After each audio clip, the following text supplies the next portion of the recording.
Band बज गया। जब से कॉकरोच जनता पार्टी का ग्राउंड प्रोटेस्ट हुआ है तब से मैं देख रहा हूं कि छोटी से छोटी चीज को लेकर यहां पर कंट्रोवर्सीज क्रिएट की जा रही हैं और लोगों को डिवाइड करने की कोशिश की जा रही है। कोई कह रहा है ये देखो सौरभ के पुराने ट्वीट जहां वो मोदी को सपोर्ट करता था, ये देखो अभिजीत के पुराने ट्वीट जहां वो कांग्रेस के खिलाफ लिख रहा था, विजेता की ये वाली स्टेटमेंट देखो। अरे क्या फर्क पड़ता है इन चीजों से? जब कोई मूवमेंट इतनी बड़ी होती है, 2 करोड़ से ज्यादा लोग उससे जुड़े होते हैं, तो जाहिर सी बात है कि अलग अलग विचारधारा के लोग उससे जुड़े होंगे। ऐसे लोग होंगे जिनके अलग अलग ओपिनियंस होंगे, अलग अलग चीजों पर, अलग जाति होगी, अलग धर्म होगा।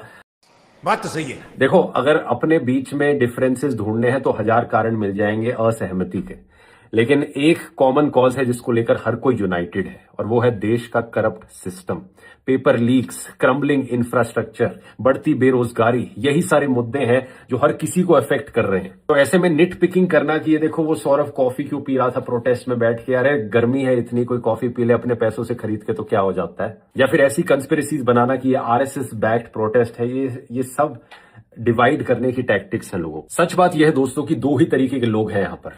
क्या?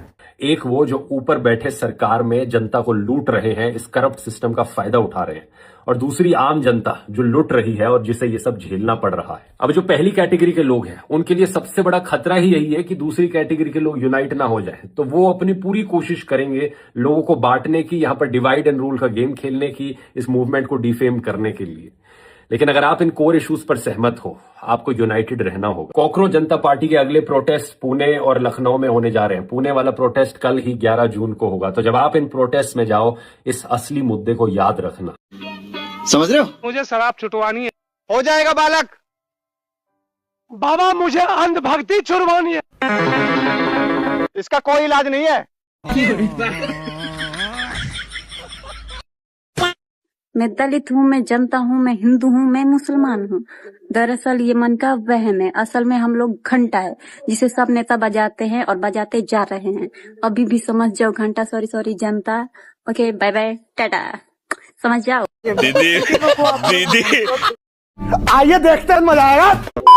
भारत के जहाज को अमेरिका ने समुद्र में ही उड़ा दिया। वाह रे भैया वाह, हम विश्व गुरु हैं और हमारे मुंह पर टेप लगा है। अरे सीखो कुछ उस ईरान से जो अपने स्वाभिमान के साथ समझौता नहीं किया, लड़ गया उस इजराइल से जो खुद को सुपर पावर कहता है। इस वीडियो को दबा के शेयर कीजिए। उस ईरान के लिए कमेंट जरूर कीजिएगा जो अकेले दोनों देश को पानी पिला दिया है, और हम एक ट्वीट तक नहीं कर सकते हैं, हम कुछ बोल नहीं सकते हैं उस सुपर पावर के खिलाफ। शर्म आनी चाहिए आपको। कितने बड़े अनभक्त हो, 2 लाइन में साबित करके दिखाओ। रोटी कपड़ा मकान हम दाव पर लगाकर, वाह वाह। रोटी कपड़ा मकान दाव पर लगाकर हम थाली बजा रहे हैं, वाह वाह। रोटी कपड़ा मकान दाव पर लगाकर हम थाली बजा रहे हैं, वाह वाह। और देश को गर्क में धकेल कर हम अनभक्त जीत का जश्न मना रहे हैं। अरे वाह वाह, क्या बात है अनभक्त। ले 5 रुपया इसी बात पे। हम गोबर खाएंगे, गोबर दे। साहब अपने प्रचार के लिए किस हद तक जा सकते हैं, इसका एक और नमूना देखिए। अब ये तमाम तस्वीरें देखिए। बीजेपी के हर एक नेता, मंत्री, सांसद, विधायक, सबको आदेश दिया गया है कि तुम लोग जाओ, अलग अलग मंदिरों में दर्शन करो, पूजा करो, आरती करो, और उसकी वीडियोस, स्पेशली वीडियोस और फोटोज निकाल के सोशल मीडिया पर पोस्ट करो। ये दिखाओ कि हमारे मोदी जी के 12 साल प्रधानमंत्री पद पर हो गए हैं, उन्होंने बहुत ज्यादा तीर मार लिया है, एकदम देश का एकदम नाम ऊंचा कर दिया है, वगैरह वगैरह, फलाना ढमकाना, इतना तारीफ करनी है कुल मिलाकर बहुत ज्यादा, और भगवान के सामने जाके फोटोज खिंचवानी है। अब सारे के सारे ऊपर से आदेश आया है तो सारे मंत्री, विधायक, सांसद सब जुट गए हैं। लगातार ANI इन लोगों को कवर कर रहा है, गोदी चैनल है तो ऑब्वियसली कवर करेगा। तमाम वीडियोस और फोटोज की बाढ़ आ गई है सोशल मीडिया पर इस समय। तो लेने के देने पड़ गए। अंधभक्ति किसी एक पार्टी या धर्म की नहीं होती है, अंधभक्ति अंधभक्ति होती है, एंड वो आपको हमारे देश में किसी भी धर्म, किसी भी पार्टी में देखने को कभी भी मिल सकती है। जैसे कि ये कर्नाटका के CM DK शिव कुमार एक सेब लेते हैं, उसको खाते हैं एंड उसको पब्लिक की तरफ फेंक देते हैं, एंड कांग्रेस सपोर्टर पागलों की तरह उस सेब को पकड़ने के लिए आपस में लड़ते हैं, जैसे कि उससे कुछ बहुत चमत्कारी होने वाला हो। ये है हमारे देश के नेता और ये है हमारे देश की जनता। ऐसे बनेंगे हम विश्व गुरु। मोदी जी एक नया रिकॉर्ड बना दिए हैं, सबसे ज्यादा दिन प्रधानमंत्री बनने का नया रिकॉर्ड बनाया है मोदी। वाकई बहुत अच्छा रिकॉर्ड बनाया है मोदी जी ने। मोदी जी ने इतना अच्छा रिकॉर्ड बनाया है कि आज हमारे भारत देश का हैसियत अन्य देशों की नजर में कुछ नहीं है। क्या बात कर रहे हैं बाबा? आज एक छोटा सा देश जिसकी कोई औकात नहीं है, नेपाल, वो हमारे देश से आम खरीदने के लिए मना कर रहा है। इससे पहले जापान मना किया था। तो जापान तो फिर भी विकसित देश है, वो चलेगा कि भाई वो हमसे ज्यादा ताकतवर है, मजबूत है, तो वो थोड़ा देर के लिए कह सकता है कि हाँ हम नहीं लेंगे। लेकिन बताइए नेपाल जेकर बराबर बिहारो इतना वो नहीं है, वो आज कह रहा है कि हम आम जो है भारत से नहीं खरीदेंगे। वो नेपाल कह रहा है जिसको हम पेट्रोल देते हैं, जिसको हम तेल देते हैं, जिसको हम केरोसिन देते हैं, यहाँ तक कि बिजली तक हमारे भारत से जाता है। जिसको चला बिजली का लाइन काट देंगे यहाँ से तो पूरा नेपाल अनहार हो जाएगा। वो नेपाल हमारे भारत को कह रहा है कि हम आम नहीं खरीदेंगे। आज हम लोग खड़े हैं सीजीबी प्रोटेस्ट में, तो हमारे साथ भाई खड़े हैं। भाई आप सीजीबी प्रोटेस्ट में क्या चाहते हो कि उनको रिजाइन करना चाहिए नहीं करना चाहिए? उमर खालिद के बारे में बताओ, उमर खालिद के बारे में, उमर खालिद के बारे में बताओ। आप कौन हो मैडम जी? पैसे मिले होंगे तुम्हें यहाँ पे आने के लिए? अरे मैडम जी आप कौन हो, आपका नाम बताओ। पैसे दे के जो यहाँ पे खड़े हो रहे हो, जनता को बरगला रहे हो, तुम हमारी सरकार के बारे में बदनामी कर रहे हो। उमर खालिद के बारे में बताओ। लेकिन एक सेकंड यार ये उमर खालिद है कौन? मुझे भी नहीं पता कौन है मैडम ये। उमर खालिद है कौन? ये फंस गया।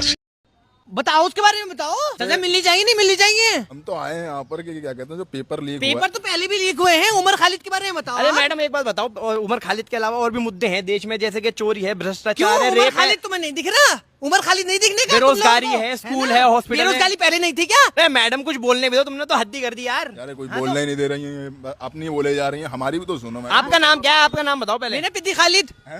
पिद्दी पी, ये कैसा नाम है? अच्छा आप सीजीबी प्रोटेस्ट को पहले तुम्हें तमीज है औरतों से कैसे बात करते हैं? अरे सीजीबी नहीं, किसने बनाया जर्नलिस्ट? काय की डिग्री लेके आए हो? आप हमें बोलने नहीं दे रहे हो, आप क्यों बोलोगे क्या? तो जवाब ही नहीं है तुम लोगों के पास।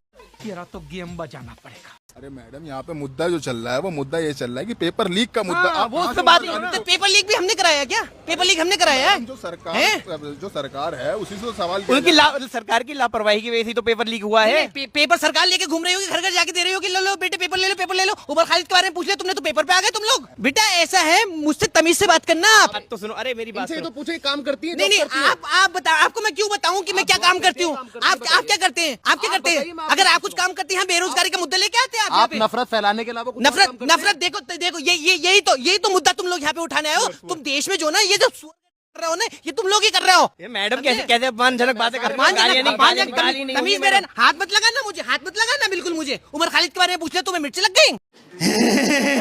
सारे बेरोजगार एक जगह आके खड़े हो गए और देश को बदनाम कर रहे हैं हमारे। उमर खालिद के बारे में पूछ लिया मिर्ची लग गई। हटो, बंद करो कैमरा, बंद करो कैमरा। लगता है ये मैडम